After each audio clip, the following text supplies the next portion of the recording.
Good morning, everyone. It is Saturday morning, August 15th. And I just wanted to connect with you. I just got done talking to Ali Velshi on MSNBC. Of course, we were on Today's show yesterday morning. I'll put both of those links in the top of this Facebook Live when I'm done, as well as, again, a script for calling Congress and the numbers to call Congress, and a link to the Fortune op-ed that published on Thursday as well.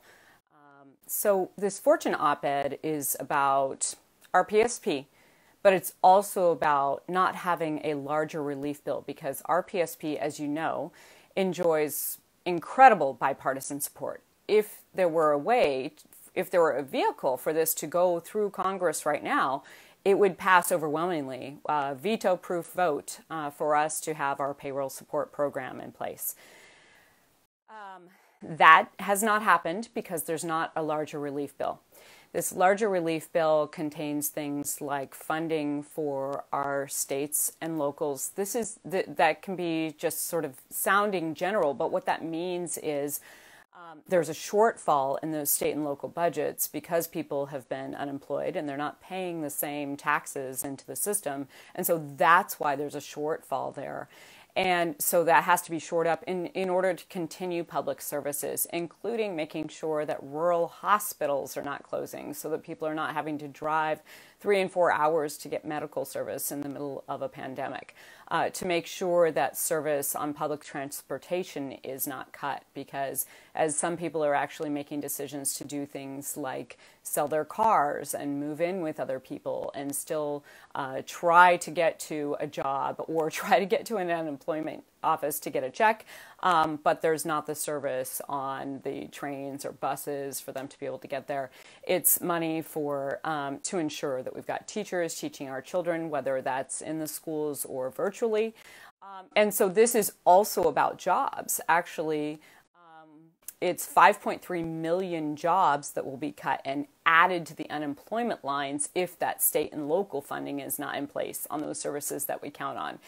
And so that's more jobs just at a time when there's also not the plus up of the $600 for unemployment. So there's not enough for people to get by.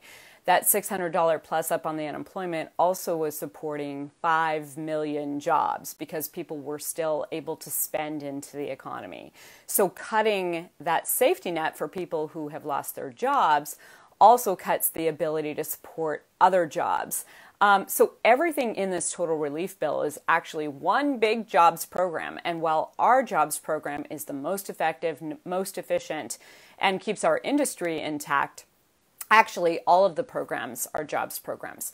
Now, the House passed a bill May 15th, so over 90 days ago, that should have started negotiations with the Senate. And some people want to say, oh, I've read that bill. I don't want some of the things that are in that bill. Let me be very clear. That bill was a negotiation starting place. And so what will end up in a final deal is an agreement between both parties on what the final bill should look like. The point is that those negotiations should have started back in May. They didn't. They only started recently. And now they seem to have fallen apart. Although I want to be very clear with you.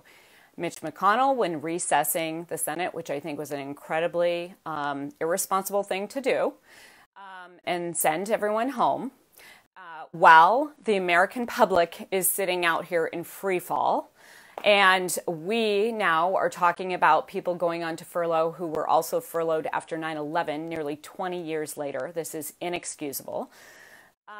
He also said that the Senate can be called back within 24 hours' time to vote on a package. So here's what we need to do. We need to call upon every single one of our senators to say, get back to the table. And I will tell you, there is support for a deal. There is no reason that there should not be a relief package that is a product of a negotiations between both parties. No reason at all. I know for a fact that there is a deal there that Congress would vote for if they would simply finish the negotiations and get it out for a vote. So there's no reason that they shouldn't be doing this. We need to be calling upon all of our senators to call for them to get back to the table and get this done. And it is inexcusable to wait for September. It is inexcusable that people right now are having to make plans to move out of their apartments, move in with their families, sell their cars, do other things to try to cost contain, have this uncertainty. I am sick and tired of having flight attendants wonder, am I going to have health insurance? Do I have to choose between health insurance and having a paycheck? What are my choices, even in these voluntary options that we have, with a gun to my head going to be? That's inexcusable when all our Congress has to do is act. And let me be very clear, this is not something that the President of the United States can do. This has to be Congress. So the executive orders are empty. They will not do anything. There will not be a $400 there. There will not be a stay on evictions. 30 to 40 million people are in jeopardy of losing their homes right now.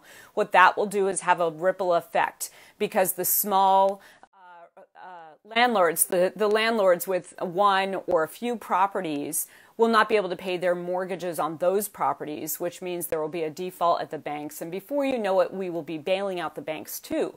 So every day that this goes on, the price of recovery gets higher. And if you take our industry, for example, there will be cuts to small communities, which will mean those small communities will not have service. But it also means that we won't be in place to be able to compete with the rest of the world when the virus is contained. Right now, our U.S. passports are not worth anything. We have to make sure that our industry stays in place so that as soon as possible, our airlines are able to compete. Because if we don't do that, there will be extended hurt. There will likely be bankruptcies. All of the hosts of horribles that we experienced after 9/11 will happen if we don't take the proper steps right now to shore up our paychecks, our jobs, our industry, and multiply that out over the other industries. Another point that I made with Ali Velshi this morning is that after 9/11, there were other industries that were still operating. So flight attendants who were furloughed got work in other places. We worked in restaurants, we worked in real estate, we worked to computer program. Some of us went back to school and got some other skills, and we had places to go. Right now, for every one job there is in America, there are 5 Americans competing with that. And as I said, with the tsunami of job loss that's coming, without the unemployment checks, which are actually propping up 5 million jobs, without the state and local funding, which is another 5.3 million jobs, without our payroll support program, which is another hundreds of thousands of jobs, and that will keep going because it will keep getting eroded. Without the shoring up of the post office, 600,000 jobs for our United States postal workers who also connect our communities and get us our medicines and support veterans' jobs. So if we don't act now, there's no place for anyone to go. There's no place for hardworking, well-meaning Americans who are just trying to get by here, just trying to make ends meet for our families in the middle of a pandemic. There's no place to go and no safety net because that unemployment has been taken away and it hasn't been extended. So there's also the people who have been on unemployment, who have had nowhere to go, who are going to run out of the ability to get any of it. Forget the $600 to get any unemployment at all. This is going to have a huge ripple effect and be very, very hard to come back from. And that's why fiscal conservatives that I'm talking to, some of the most conservative Republicans that I'm talking to are saying to me, we need to spend now, because they understand how much more we have to spend if we don't spend now. So we cannot let Congress just get out of town and think that the American public is not going to notice.